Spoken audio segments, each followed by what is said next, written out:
just to clarify, mawawala yung in-app, di ba?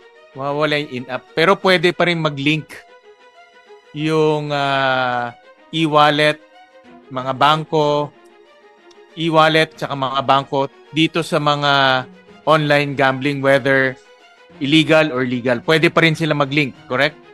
Para to clarify, because kami ni Senator Zubiri, kanina pa kami nag-uusap, parang naguguluhan kami sa sagot. Not from the app po. Not from the app. Not from the app. Correct. Kasi, for example, pupunta ako doon sa Big Win 2. Tapos nakasulat doon, e-wallet. Pwede kong i-link doon. Correct? Tuloy pa yon, correct? Opo, kasi it falls part of the basic payment service. Yun ang gusto ho namin putulin. Yun ang gusto namin putulin. Kasi, pwede ka nga maglaro sa in-app. Ngayon, tatanggalin mo na yung in-app. Pero pagpasok mo doon sa yung, big win, pwede mo na i-link yung e-wallet mo. Pwede mo i-link yung bank account mo. Correct? Tama po ba? Can you use the mic para masar? From the video you showed, Mr. Chair. No, not only from the video, but moving forward.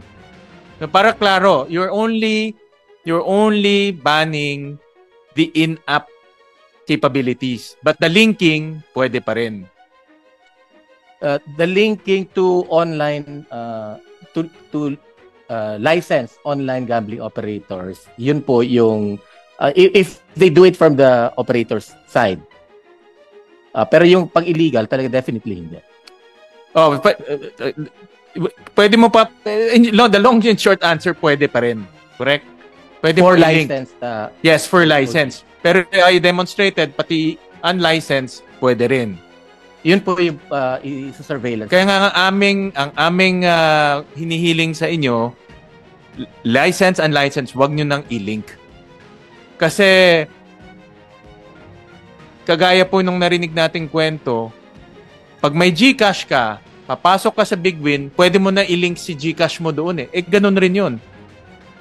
Ganun rin yun. Correct? Pwede mo pa rin gamitin yung GCash mo. At alam natin, marami sa ating mga simpleng kababayan, ang gamit ho nila ay GCash ngayon. Yes. May just add to Senator Gatchalian's, Mr. Chairman, questioning. Because my media, I have a group chat with the media, and they're asking us to clarify.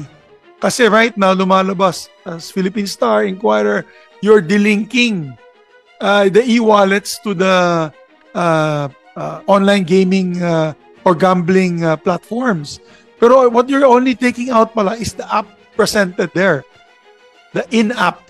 In other words, pwede pa rin sila magsugal at gamitin yung e-wallets to pay. Correct?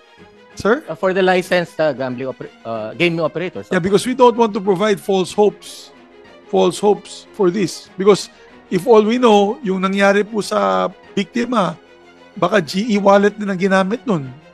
Maybe we can ask Sir Antonio. Sir Antonio, yung binayad ba nila? Anong binayad nila? GCash? Paymaya? GCash po. Ayun, GCash. So let's make sure we don't provide false hope.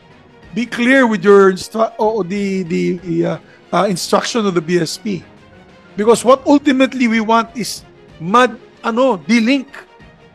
Hindi talaga sila makabayad. Tama si Chairman Al, kung gusto nila pumunta sa pay station, pumunta sila sa pay station or some sort of novel idea like what you do with betting stations in horse racing and even in Sabong now, they do betting stations.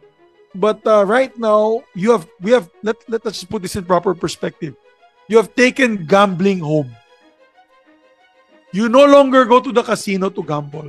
You have brought it to your home.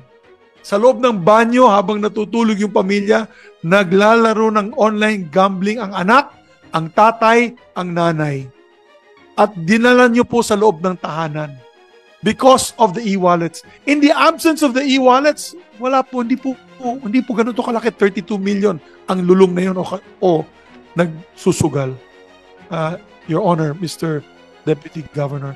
I hope, pardon me for sounding, I am just very emotional. Because people in my district, all the way in Bukidnon, are gambling addicts because of these Sanamagan online gambling operators. How dare they go to these places and enter the homes of these families. And they're killing people and making them into criminals, even police officers. Nandito si General. Police officers. Nag-hold up. Namamaril ng tao. Forbida, pesting yawa. Okay. We should really fix that, Your Honor, Mr. Chairman. We have to work this out and make this right.